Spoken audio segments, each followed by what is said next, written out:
Hello and welcome to the Voice of Reason podcast. This is your host, Benjamin Boyce, and today's guest is James Cantor, who is a sexologist, a leading sexologist in his field in Toronto, Ontario.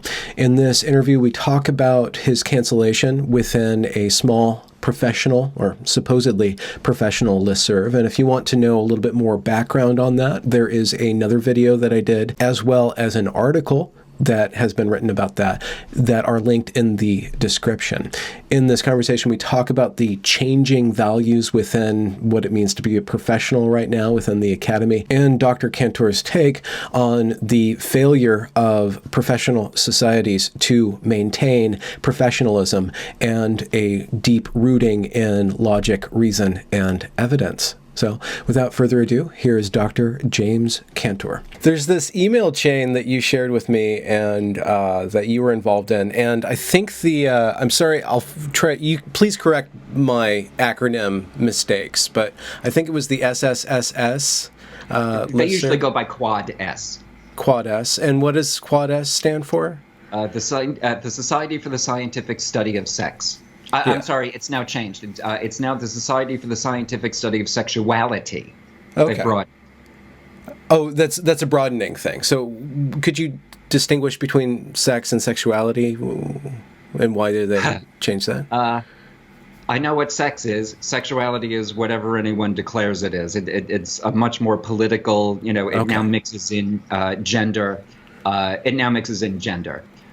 Now, unlike other organizations that I really get involved in, I was a member of Quad S, and I was well known because I'm well known in the science of sex and sexuality.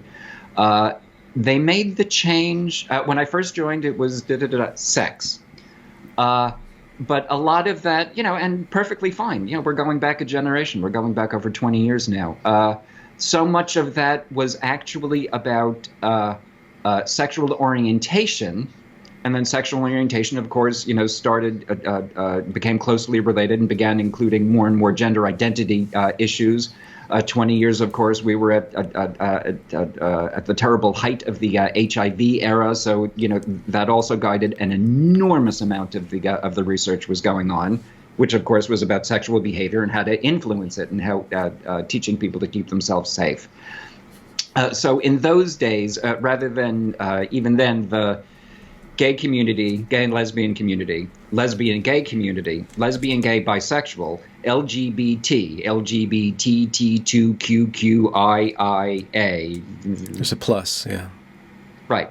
The plus. I heard from somebody who decided that the plus actually was for plus-sized people, not for and other groups. Okay. Okay. Is weight part of gender now? That was the. To be fair to them, I don't think that was the intent, but, getting over the size shame, especially when it comes to sexuality, dead behind it. So as I say, I don't think that really was meant, but going after body shame as part of, escaping the prejudices of society. Okay. It's not quite like the other LGBT and so on, because it is much more under one's control, not totally, and there are pressures and influences and so on, but one has more control over one's size than, you were just born gay, born lesbian, right? It's not, there are similarities, there are differences. But so far as, the regular protections and need to overcome the stigma about it, the idea I'm behind, even though that wasn't the notion of the plus. Okay. So the reason that Quad S changed the meaning of that last S was, again, to express the broadening of their intent, that they didn't want it to be just sex. It was including sexualities, whatever that meant. But of course, where sex has a very nice specific scientific meaning, sexuality is much more open to interpretation in the eye of the beholder. Okay. Unfortunately, as that group went on, that culture, it wasn't that the sex was just added to and broadened. It essentially has been dropped. It has become more and more of a politically oriented group. And I don't oppose that. Groups should be able to get together and express whatever their affiliations are and whatever their belief systems are, and to apply. Fine. But don't call yourself a scientific society if your purpose is actually, to influence society in a way other than just sharing the available science. And so there has been, in that group and some other groups, there's been a huge, huge shift in culture. And it's not novel to the professional societies. I think it's following a lot of the professions themselves and, of course, university campuses. Free speech in just 5 years, free speech has become its own contradiction. It's been lost. It's been, now become a relic of history. The idea that, if I don't like what you're saying, it's not just let's hold a counter protest. It's, let's not just, give other information, make sure that there are other sources available so my point of view also gets represented. It's now, if I don't like what you're saying, you're not allowed to say it. Yeah. To any genuine liberal, I mean actual liberal who is capable of articulating the principles of liberal, you give them a situation and they will articulate these principles, say, these kind of contradict, and this is how I weigh them against each other. Genuine liberal. Today, liberal is just, and I keep picturing I forgot. Somebody just wrapping themselves in the flag to show just what a good member of their team that they are. They're liberals who say they call themselves liberal, but give them a novel, ethical situation, and it's, I have a friend who, and I have to go ask somebody in that situation what the correct answer is. They're obeying an authority and looking for the priest to give them the anointed true answer, rather than these are my principles and this is where they lead. Yeah. And being open to whatever conversation or other interpretations of those principles or questioning of those. There's none of that thinking. It's me just showing off that I have a friend in that whatever situation. I'm now there and therefore an expert, so I am going to retweet it. As I say, they're calling themselves liberals, but to them, right, it's what I have principles, they have mottos. Yeah. No, and I was going through that email chain. So you published a blog post about when is a turf not a turf. And you were just trying to articulate that the word turf is not very useful because it's describing an entire range of thoughts and beliefs, when if you look at each one of those thoughts and beliefs, you can believe one thing and not believe the most extreme version of that. So just the label turf isn't necessarily useful. Is that a proper summary of kind of the gist of what you're saying? Yeah, that's very fair. Again, and I wasn't even really taking a side on any of this. I've, shifted from bothering because, the two sides are just not listening to each other. It's just, it's this side talking to its own its base, this side talking to its base. And then every once in a while, go like that. Right, and then there's some idiot New Yorker in the middle just getting knocked between the elbows. There is no communication. But so really what I was pointing out was the existence of the universe between 0 and 10. As I put it there, there are people who are legitimately called transphobic. They will not recognize anybody's transition under any circumstances. Okay, no, that's pretty reasonable to call that transphobic. And, the extremists on the other side, transition on demand. I don't care if you're 6 years old and don't know where babies come from. On demand, we encourage you. And, but the bulk of people who are essentially just afraid to say anything because they don't want to get caught in the war. We have the research says most of these kids, it's stable by about 12 years old, so let's wait until 12. There are others, there are hormonal changes which are very complicated, so we should wait until 16. The other people say, 18 is an adult anyway, so wait until 18. Yeah. I've read other people saying, the brain continues to maturate, which is technically true, until 25-ish, so wait until then. Yeah, let's also hold driver's licenses till then for the same reason. Yeah. There's a range of, but nobody's talking about any of the... Yeah. The research, again, says 12, but everybody's saying it's all or none. Hang on, no, there's a there's a range here.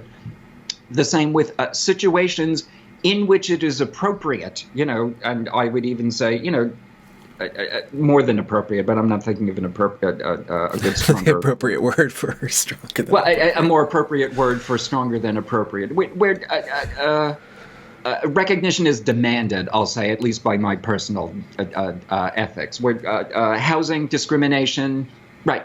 Absolutely, there should be no discrimination against trans for the standards, housing, employment, and so on.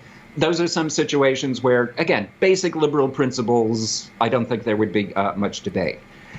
But then when we're talking about somebody, 45-year-old man who finally decided last week, okay, no, I'm going to do it, Harry hasn't transitioned, naked now in the women's showers at his local, YMCA. Yeah.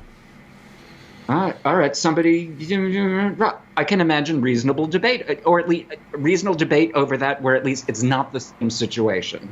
Yeah. Another situation happening all over the world at this point, athletics. Okay, somebody, decides to transition, fine, but they're still 6'4" and 240 pounds and have the bone density that they got because they went through male puberty. Even though right now they might have female level testosterone, they're still 6'4". Fair to put them on the female? Yeah. Legitimate question. I'm just pointing out that, being the two extremes mean it's all one way or all the other way, as opposed to being able to say, well, in this situation, in housing, no discrimination. Sports, maybe depends on age, maybe there are reasonable places to have at least this conversation. And in my essay, I didn't take sides on any of this, except to point out that the research agrees with age 12-ish when we're talking about kids. But the real problem that I was having in Quad S, and that universities themselves are happening now, is not even where anybody falls on that spectrum. We're not even allowed to have the conversation, not even debating the extremes. Yeah. I wasn't even allowed, I was getting pilloried just for saying that there might be a gray area here. Yeah. We're not even allowed to talk about the possibility that something other than the most extreme is true. Yeah, they really came after you. And I'm going through the email chain, and eventually I get to this one letter that I think is a complete parody, because this person is talking about how much they're being harmed and how violent you're being towards them and how they're shaken to their core. And it's exactly like a parody, because not only is it not all it's not original. I've read and I've heard all of these statements already before. I can even hear the tone of voice in which they are repeated over and over again, but it's just completely dialed up. And then everybody, how are you supposed to deal with that? Once the conversation allows that level of histrionics and just regurgitation of a party line, where do we go from here? What has happened to the society? How do you move beyond that? Yes, and that is the part that for an academic is truly scary. The person who actually put it in words first, Alice Dreger, a bioethicist, and scariest thing I've read in a long time, and she's right. Our institutions are failing us. This isn't just groups of people fighting with each other. The leadership themselves, the people who are supposed to be the adults in the room saying, all right, when push comes to shove, here are the rules. They're just not following the rules. The institutions themselves are failing. Just for what I think is social pressure. It's pure peer pressure. It's just looking good in front of your base. Now, on the political right, we've been accustomed to that for a long time. The left have done exactly the same thing. It glares at me more when the left does it, because I'm more disappointed when the left does it, because, again, that's where my principled heart is. Yeah. But the part that gets me is to realize, that makes me wonder, for all of these years, these people who I thought were genuine liberals never really were. We're only just now coming up to situations where genuine liberalism, we're now seeing the fracture that, they were always here to look good.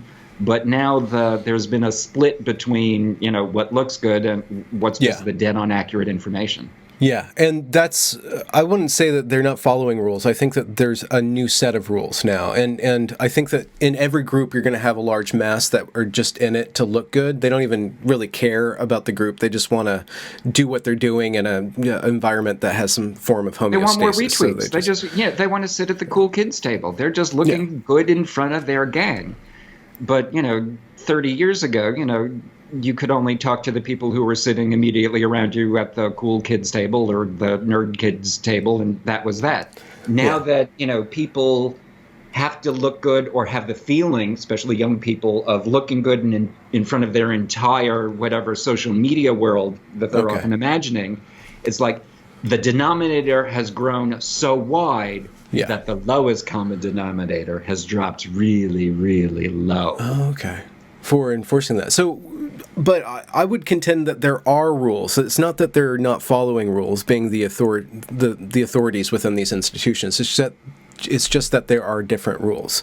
And that rule seems to be around harm. That's the one key, and that's why in my videos when I'm solo, I always indicate that word harm is an operative principle in this ideology. Do you not see that they're actually, or do you think that it's completely predicated on agreement without some sort of like value structure that dictates that? I think the word harm, and in the thread where my detractors were, crying, I feel violated, this is a violent attack, and then somebody says, I feel, that this was a violent attack, just reading somebody else was a violent attack. Somebody said it was violent and you kept talking?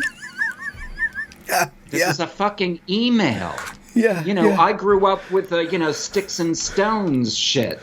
With actual sticks and stones on the ground. Right. Yeah, I grew up, getting bullied, gay kid, and nerdy. I grew up with real bullying. You think this is bullying? Yeah. No, I'm disagreeing with you. I'm disagreeing. And again, that's why I actually had to post the actual thread itself.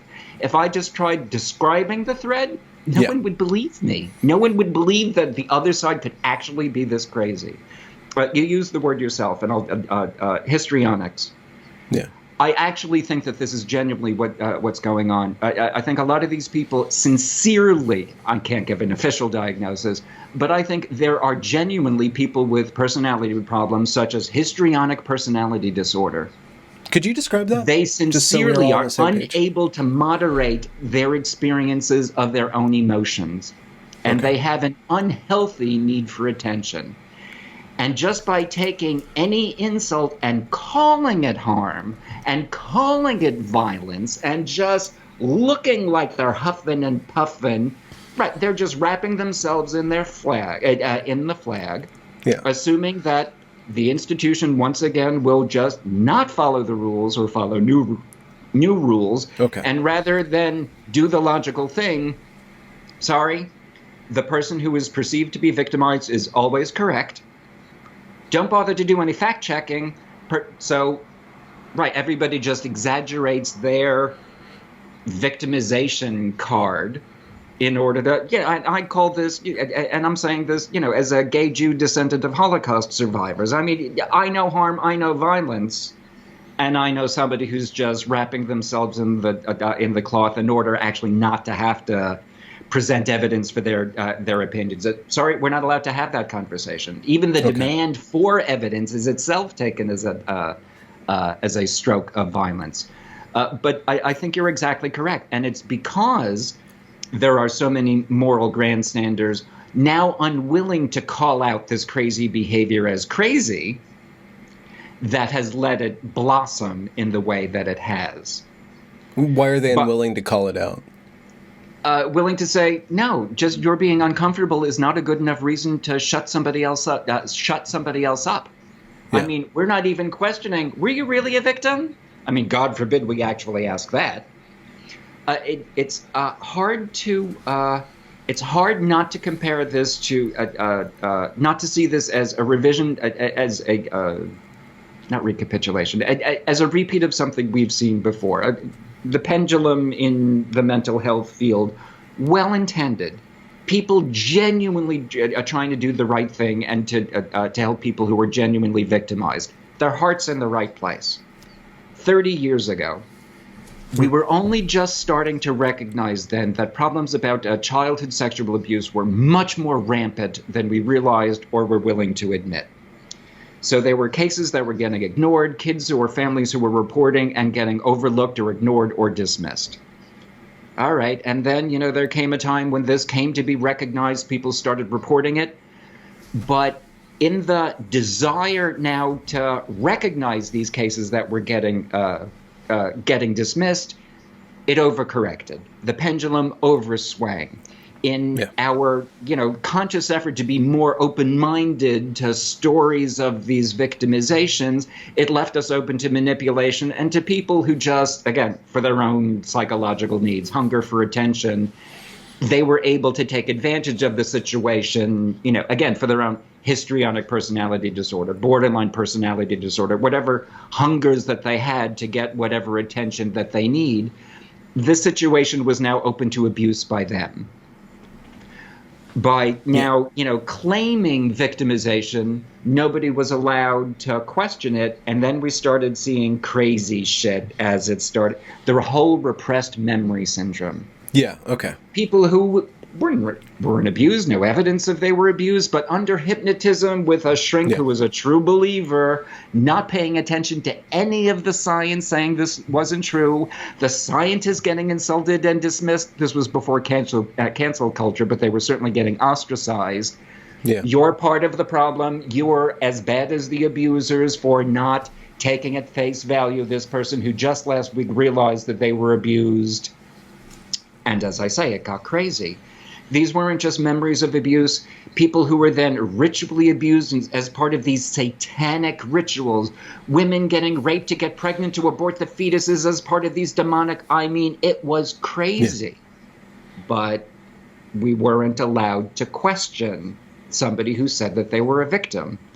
Okay. And then, that eventually started falling apart. There were, then lawsuits, because there were, I'm not pointing to myself really, but there were men, there were the accusees getting jailed purely on, no physical evidence, resurfaced memory, which the research was saying over and over and over again is not reliable. Here we are again. There was a problem, genuine transphobia and homophobia. And in our effort to correct that, overswung, and it's left us open to a situation of manipulation where people with their own needs, hunger for attention, are now able to abuse this because genuine question askers are no longer able to say, hang on a second, or to ask for evidence. It's if you ask for evidence, anything other than automatic, reflexive, and immediate agreement, you're part of the... And so we're doing it again. And that's really what's causing, it has allowed the door open to people who really don't want to be transitioning, or they're using transition, or they're hoping transition will be an answer to their genuine woes. And they are genuine woes, but transition isn't the answer to them. But so really it's these people who are getting the wrong kind of help to deal with a problem that they don't have, and it's distracting and keeping them from dealing with a problem that they actually do have. So it's, again, for those of us who are science-oriented, we're just watching history repeat ourselves. I feel like Yoda, at the end of the bad set of movies, after the galaxy has turned evil, and I just have to I'm going to Dagobah and just await, a new hope to be born in the next generation because this one's lost. Yeah. But with regards to the ways in which this is working out within societies and within institutions, it seems a little bit how does the correction happen there? Because with regards to the satanic panic and that the overblowing of the childhood sexual abuse, and with the case of detransitioners or people who are wrongfully transitioned, let's say, there will be lawsuits with regards to that will slow down at least the medicalization of this stuff. But what happens to the societies and the academic institutions that are now kind of, it seems to me, expending their authority to prostrate and allow the victims and the victimhood culture and those who are just wanting to use that to their own ends. What do you see the process of a resolution on that front? That's an excellent question. Yeah. The lawsuits themselves, and again, they're only just starting. They're only just starting a little bit. Really, the backlash isn't the right word, but the momentum in the wrong direction is slowing. So far in Australia and the UK, there are murmurs of it here in Canada, but nothing public yet. The US, I think, will be last to do this. What's going on in Australia is, I think the reason that both the UK and Australia are ahead in correcting this overcorrection, if I can put it that way, is because their medical centers are so centralized. There is a central group. There is sooner or later an adult in the room. And so even the UK, for example, has one gender clinic in the entire country. They were able to function that way because it's physically small enough. Here in Canada, there used to be a small handful of clinics which were able to give permission for the publicly funded then sex reassignment surgery. So we were more centralized than the US, but not as much as the UK or Australia. So I think it's because they were centralized and had a central decision-making body that, at first it was just activists who were giving, too extreme a line. And on the other side, again, which does include some genuinely transphobic people, so the scientists, had a very strange, we're getting pushed on either side of it. But at least both, with more than one voice in the room, it became a legitimate question. So the science is now getting looked at more seriously, as I say, by the adults in the room. The UK is going through a very, very similar situation. In their big main child gender clinic, several of the clinicians have blown whistles, several have resigned, and they're now starting their reviews. The U.S., again, I think this will be last in exactly because there is no centralization for it. It's it's run by the customer. It's run purely by politics. It's, people get money out of it. People put money into it. There's much more room for that kind of activism and commercial input in the U.S. that the civilized world has gotten past. Okay, I'm going to let that pass. I'm going to let that one slide, James. So do you think that it'll be the case that once the centralized authorities within the medical community kind of start to draw lines, that will trickle into these societies, these research societies, and then the academy and the research communities that have been kind of overrun, it seems, just in your case and other cases that I've seen with a prevalence or preponderance of victims that are shutting down debate. Do you think that will kind of draw a line in the sand with regards to this behavior somehow? How do you put I want to say yes. I want, Yoda to get his final scene to fade away appropriately after some clever one-liner. Yeah. But I can't really, as much as I want to, I can't really imagine a path of thinking that would lead people who are thinking one way to think another. My pessimistic view is that this is going to be largely a generational change. That the people who are the adults in the room, and I disagree with the generations before me on many, the baby boomers, on many, many issues. But I think a lot of the shift is from as the baby boomers, now past retirement, die off, and as the now Generation Z, we say here in Canada, is picking up, it's that shift is what this is following. The millennials, somewhere in between, have a foot growing up, sitting at, with the people around them, and a foot in the world, social media world. How is this going to look on my profile? So they're hovering a bit. As they, go through over the next generation, But, Generation Z doesn't know a world without social media. Yeah. To them, the world is how they look on their profile. Their self-identity is their profile. So the way they look at the world is, they change their image, self-identity by changing their profile. That makes sense to them in a way that doesn't make sense to prior generations. And that's not going to change. That kind of development, that kind of way of looking at the world, growing up, with that kind of social environment, right, that becomes the way that one looks at the world. So I actually don't have a reason to think that things will shift back, because that pattern is not going to shift back.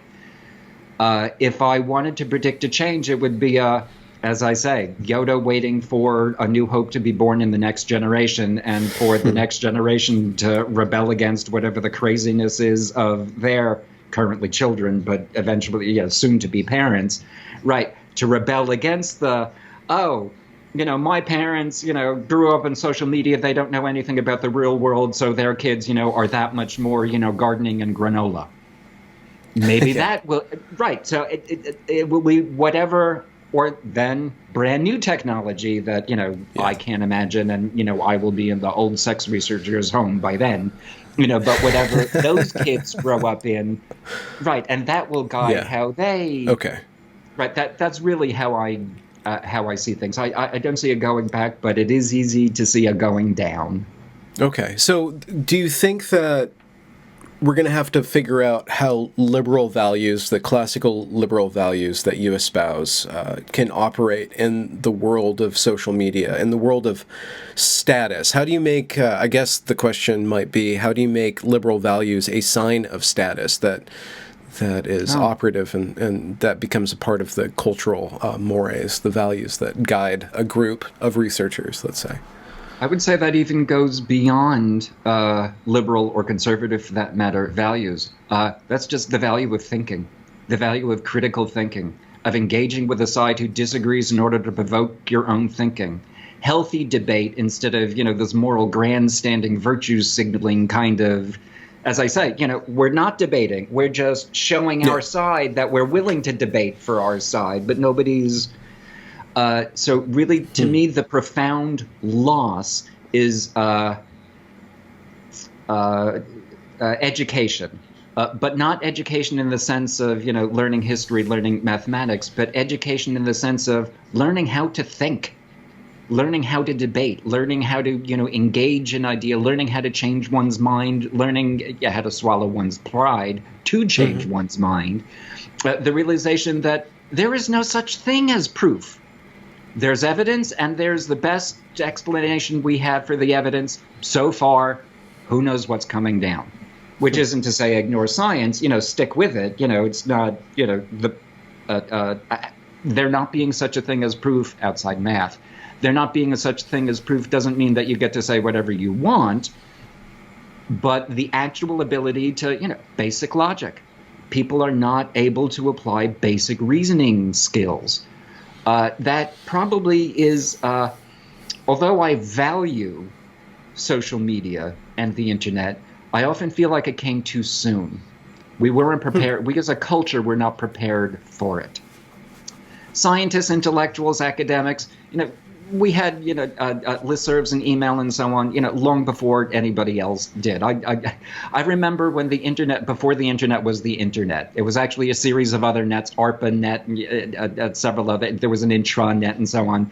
And then somebody brilliantly came up with a net of nets. Yeah. That became the internet. The right. So, right. And there were no URLs in those days. You actually had to write out the entire encode addresses, right? I remember with slashes. I remember the old days of computers. And so the technical folk, we already had that. Experts already had, for a century, a publication method, a peer review method, a fact-checking method, root out the wrong information, at least over time. That existed. The good part of the internet for the public was that it now allowed, larger grouping, and so you would think that would then improve people's thinking because it's now the better idea out of a larger, but that's not what happened. The people who, already had a way of communicating, the experts, did what they always did. There was no reason to change and learn a new system. So the people who were now communicating in large groups were the people who had the least tools to navigate, challenge themselves, update themselves. And so again, rather than being a tool to gather information, it's mostly it's been taken over by people who want to show how good they are, how hot they are, how rich they are, to project whatever image that they want to be seen as. And so again, me and the other Yodas on our various planet Dagobahs, see ya. Okay. And now we forget that the social world, the social media world, is not the world. It's just what we see every day instead of, or in addition to, NPR, BBC, PBS, take your pick. And so that somehow became the world, and that actually is a very small fraction of it. Okay. Everybody else, is still, I think, maybe even more than before, a silent majority. We just don't hear from them because they don't tweet or text or vlog. So how do you? So you have a pretty negative view on how the institutions of academia will be going forward. You think it's going to be in the hands of the generation after the current upstarting generation? Because they are very powerful. That one email, and I'm probably going to have to do an episode just reading it, because it's completely a parody of itself. Just how harmed this person was just by witnessing you laying I out. hesitate to say they were harmed. I think they're just accustomed to circulating in a group where just saying that gets everybody to obey. Yeah, and everybody did do that. It seemed. When there's this one stupid kid in the back, emperor's no clothes. Question. Yeah.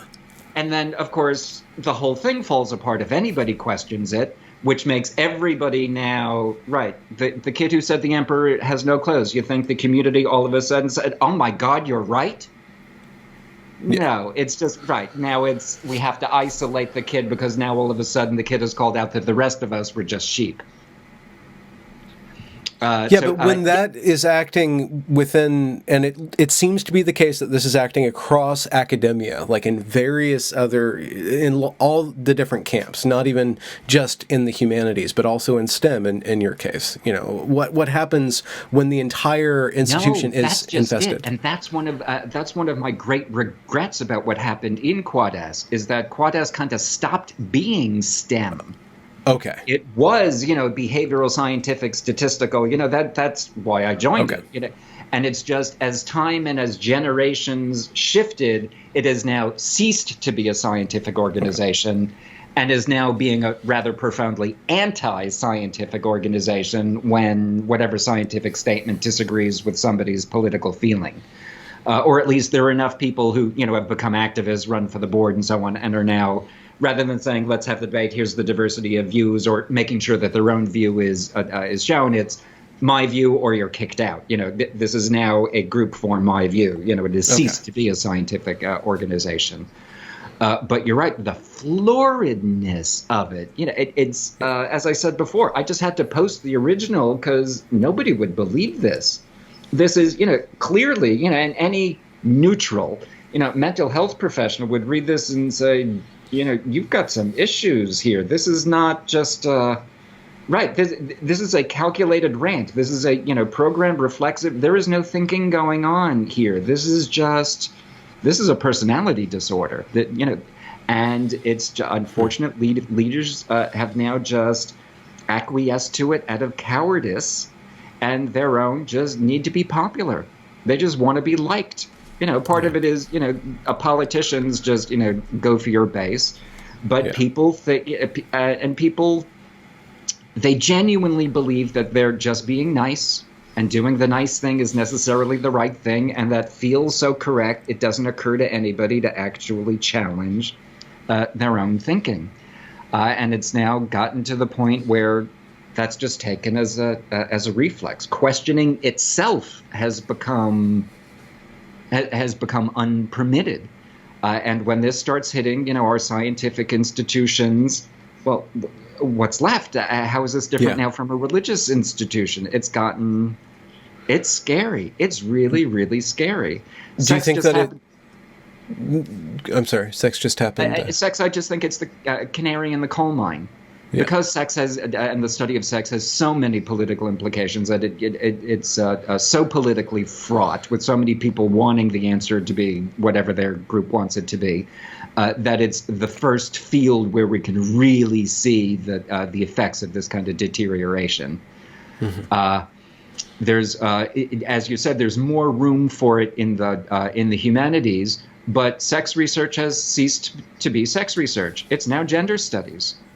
It doesn't matter what the facts are, what the numbers are, and people are perfectly willing to, say those facts aren't facts. They will say, his name slipping from my mind, from the Trump administration. Oh, he gave alternative facts to that. Yeah. Huh? But that's what's going on in the law. It's become a series of rhetoric. Let's take, a word we know, violence. Let's broaden the definition of violence so it includes nonviolence. And now let's pretend that everything that the research ever said about violence now pertains to this part that wasn't violent. This kind of is like that. We can broaden the definition of that. And so this counts as that. And then, is prized when people are not treating this as that. Yeah. Right. It's become, as I said, this kind of word game rather than an evidentiary chain of events. Of arguments, yeah. So do you think that it's too late, or do you think that the Jedi scientists need to kind of set up an academy and start to foster young minds that can, really instill in the next generation some evidence-based or scientific thinking-based values? Do you think that it's too late? Do you think that it's kind of your responsibility, the responsibility of your vanguard? I hesitate to say responsibility.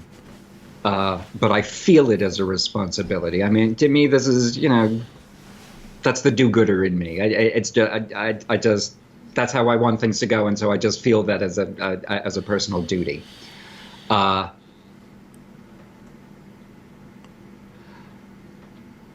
I think individual people will be continuing to do it, again, in the secretive kind way, because you can never tell who's on what side. You can never tell who's on what side until they declare it. So I think there will continue to exist pockets of individual people who balk at this new trend.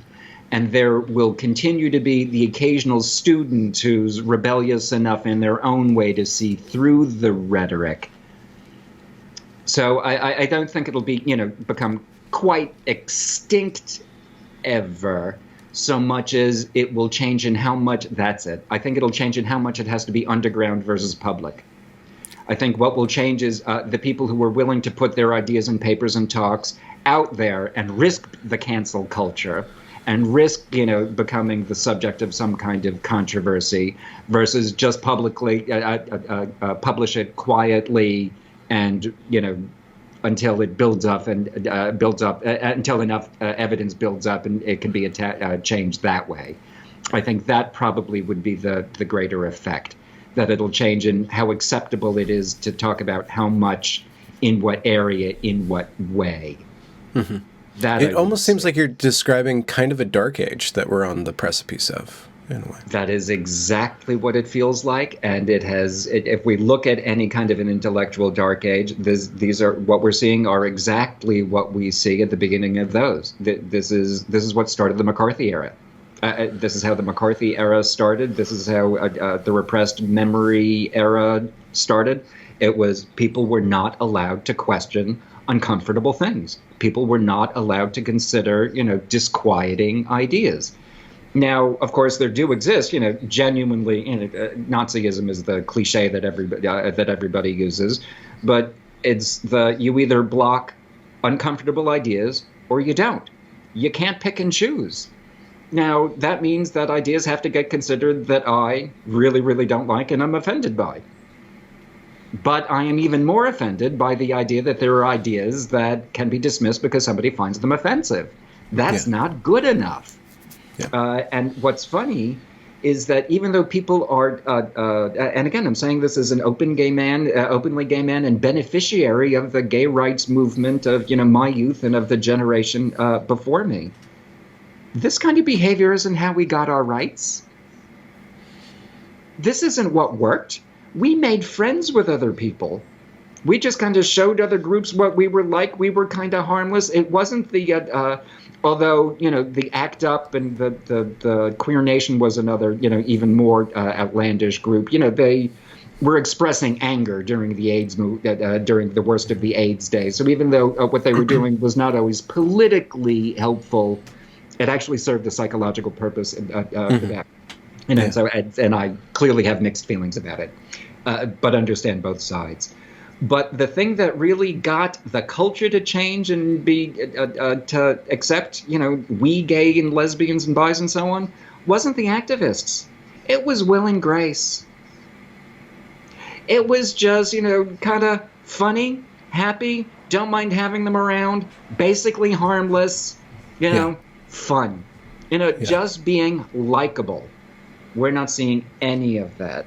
We're not seeing. I was thinking that maybe there'd be an exception. Individual people, of course, are exceptions, but as a culture, as a movement, it is so angry and so unpleasant that it is not doing what healthy movements do, giving people a place, giving the public, giving civilians an opportunity from which to ask questions and wonder what's going on and become comfortable with it.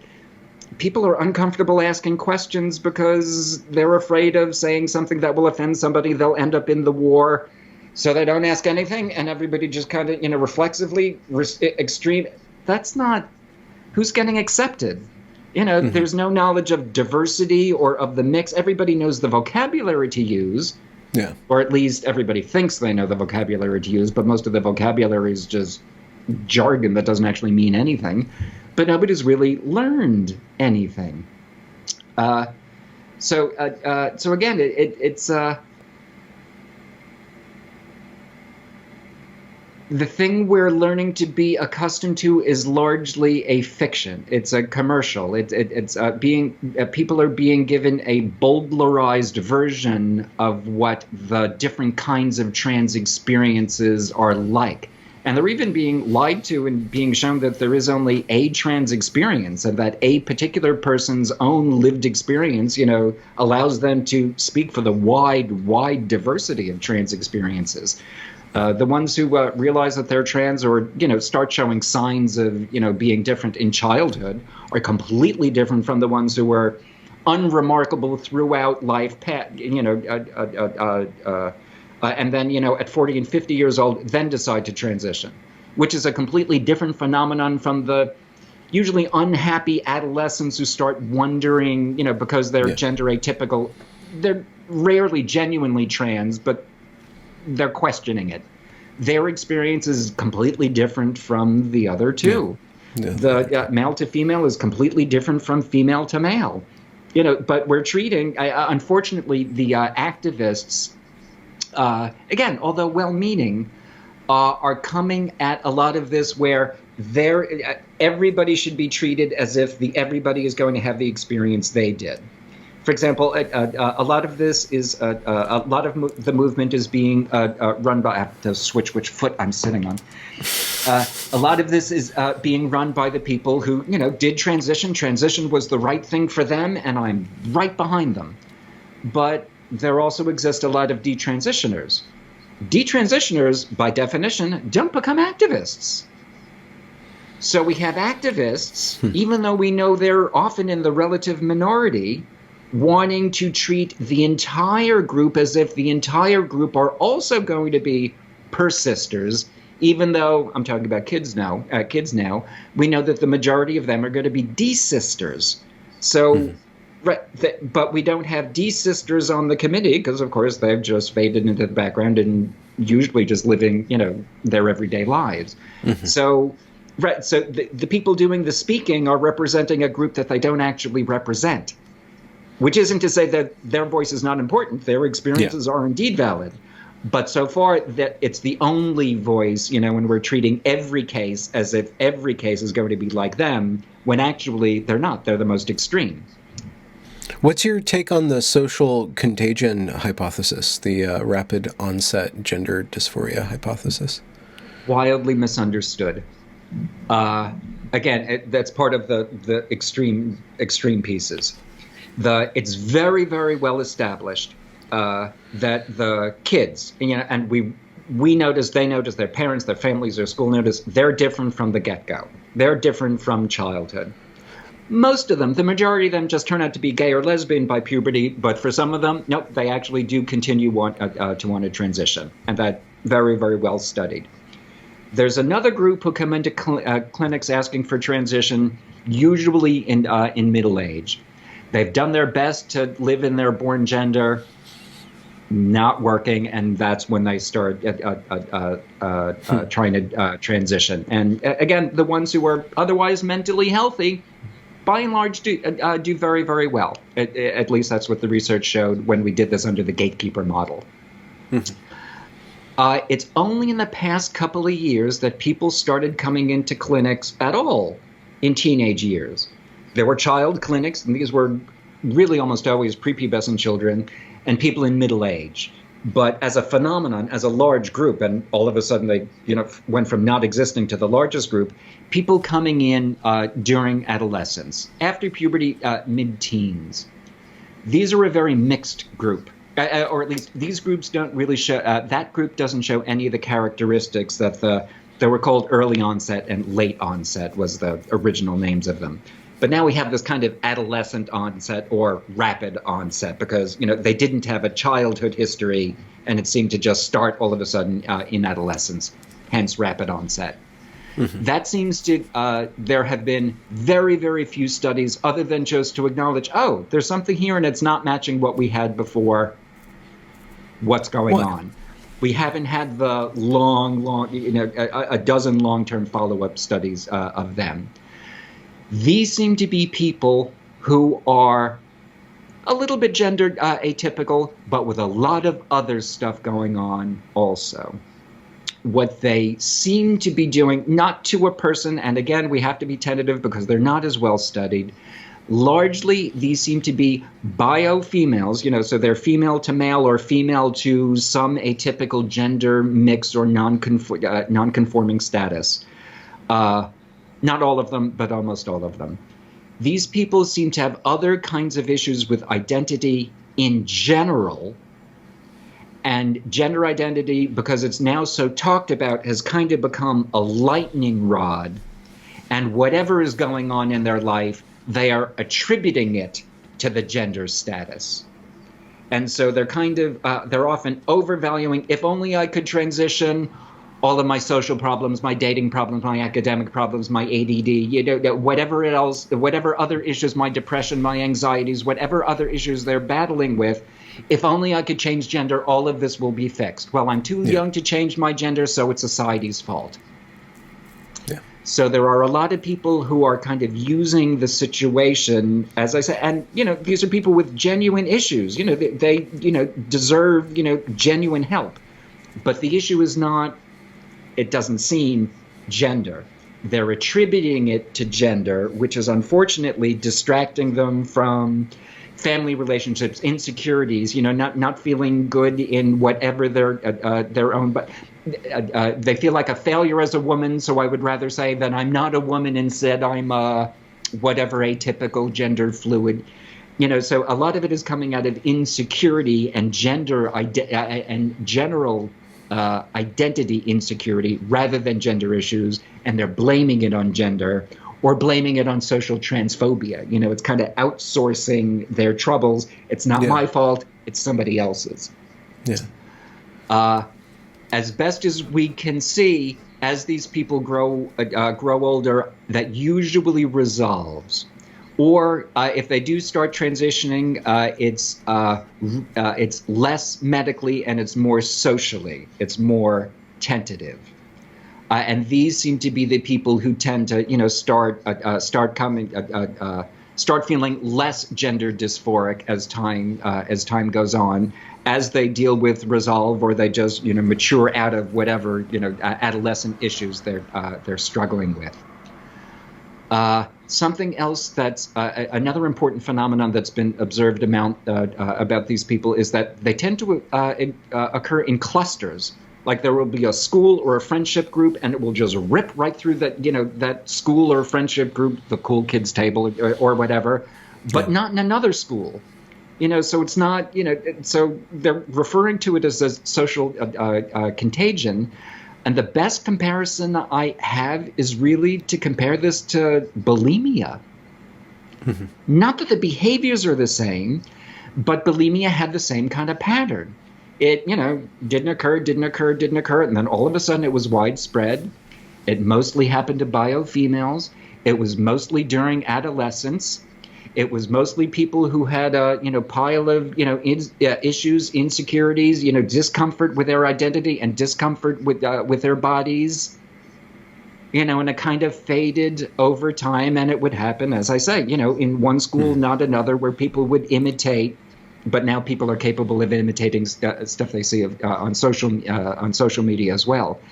So I say it really seems to be a group of people, with genuine identity issues that they are genuinely struggling with, but because gender is now the thing talked about, they're stuck to that in the way that a generation ago, we had teenage women stuck on the eating thing, and it became bulimia until that, I don't want to trivialize it by saying it went out of fashion, but was replaced by something else.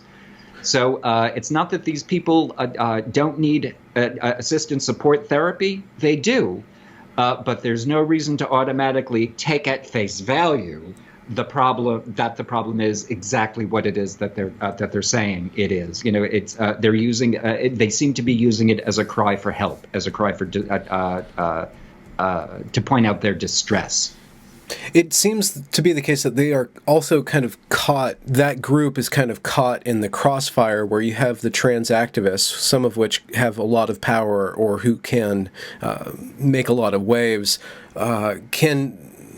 the activism with regards to transition, insofar as there is legitimate activism to be done, is kind of sweeping up this cohort into it. And then the affirmation model within, or the extreme affirmation model within the medical and the psychological establishment is fast-tracking this group, which the rapid onset group, or however we should describe it, is it might be the case that there will be damage done to these girls because they're not getting the proper care, plus they're getting the wrong care, which has physical implications to it. And that might be what over time will be leading some sort of blowback with regards to the affirmation model and transition. And as the lawsuits happen, it might be that group that puts the lawsuits on the table. That's imaginable. I think it's very much going to be, pardon the pun, but a case-by-case basis. It's, who, after the difficulties still after they resolve the issues, still has the energy to want to, bring this to court and be public about it. As I say, but by the time somebody's over it, they just want to get past it. So it'll be an exceptional kind of person. That's not much, which by itself won't be a surprise. It would also have to be a person, with access to the money or resources for the lawyers. And, one would anticipate that, now the insurance companies of the physicians and surgeons get involved, and that's right. So it's going to be whatever. It's not going to be a demographic that decides it. It's going to be whatever person happens to have all of the resources and background to be able to. Right. That's what I would guess. Again, my other guess would be that it wouldn't be one of these the rapid onsets. It probably would be one of the child transition types, one of the ones who transition or are put on a path to transition in childhood. Because when somebody's 15, 16, we expect more independence and their ability to declare what they want. They're post-pubescent. They have an idea of what homosexuality is and so on. But when you do that to an 8-year-old, this now much more squarely sits on the responsibility of the parents and the caregivers that the parents had. The only terminological distinction that I would make is that, absolutely nothing wrong with affirmation. The problem, again, this is a terminological thing. The problem is when it becomes affirmation only. Yeah. For, roughly for a large chunk of these people, affirmation is absolutely the correct thing to do, and they have the complete right to it. The problem is when we get into these one-size-fits-all solutions.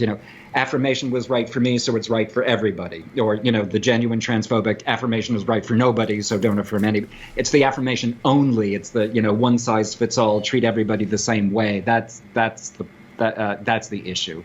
It's much more individual. There are patterns, but, each person's solution, is their own. Mm-hmm. You're smirking at me. What?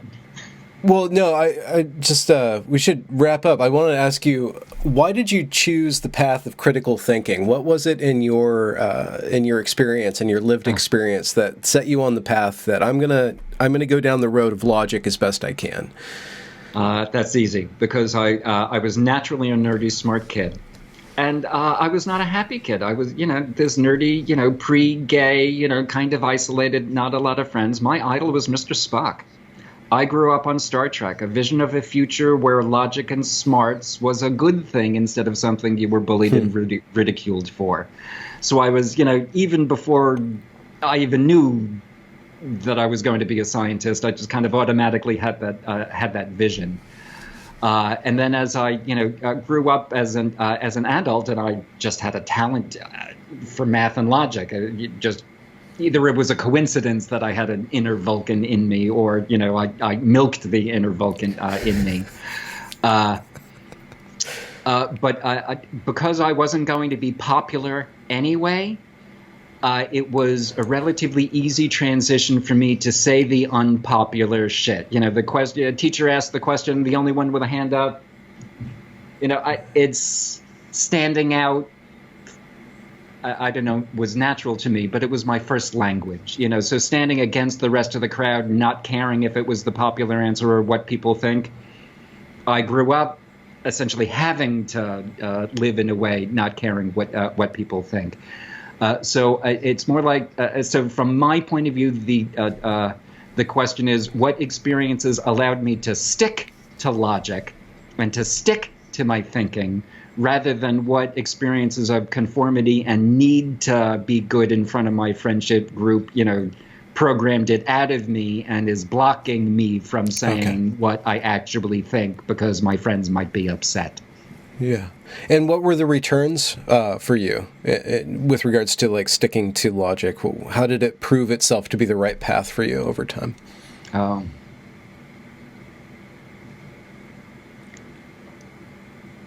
I wish I could put that in words.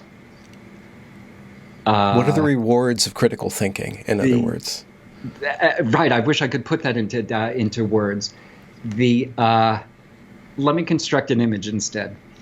My other idol, Carl Sagan. Again, it's just, and in those days you had to wait a whole week for the next episode. Yeah. It's he had, before I became the cynic that I am now. He had an optimism and idealism about the world and its potential future. He was a hippie, even though he was also a scientist. And what I loved about, and what the public loved about his shows then, was to be able to, and he would just show, and this is the image I want to evoke, the picture of the world itself, the picture of the galaxy itself from different angles, and the entire universe, and just the simultaneously the oneness and the connection to it, and the feeling of being a piece of it, and having a sliver of understanding of how it puts together, how it works, why it works. Right, like the feeling of love and bond and attachment to another person, it's a feeling of love and bonding and attachment to the universe itself. And the more that one is able to, just acquire knowledge and satisfy one's curiosity and figure out, and see, where things came from, or make predictions about where things going, Right. I just feel connected to these great systems of nature, a universe, a galaxy, a forest, an ecosystem. Right. And so that to me feels like an attachment. To me, that's the reward, is that is the language of nature. Mm-hmm. So there's something about the process of critical thinking that allows you to come into harmony with greater and greater systems. Is that an accurate way to... I guess now that you've set my mind to it, it's not even the critical thinking itself that's on my mind. That to me is the tool. Those are the notes. That's the scale. That's the language in which we do it. Those are the... but the pleasure is in the song, even though you have to learn. The better you are at the scales, the better you are at the song. But what I enjoy is the song, I guess. And the critical thinking is the practicing your scales, stretching before you work out, pick your metaphor. Is there something hopeful on the horizon, you think, that you can give to people? Or do you think that we really need to deal with the dark age and really take it seriously? I wish no, at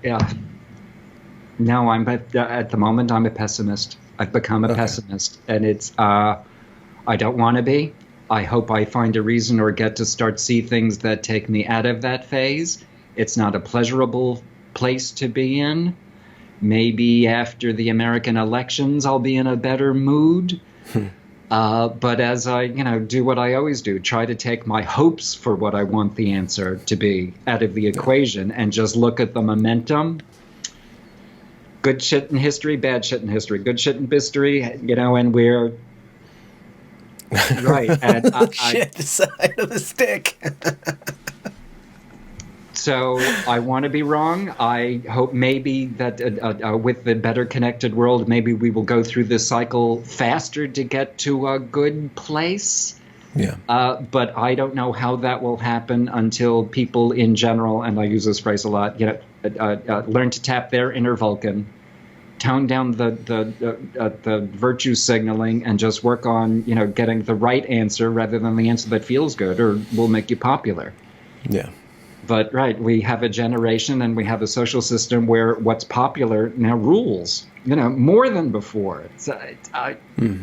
Right, so it's kind of like, the kid with the one hand in the classroom. Well, now instead of 30 kids, there were 300 in the room, or 3 million or 3 billion in the room.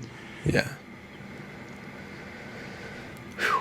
Congratulations for reaching the end of the podcast. If you enjoyed this product, consider donating to this channel via paypal.me/Benjamin Boyce or joining me on Patreon. Also follow me on Twitter at Benjamin A. Boyce. Have a good night.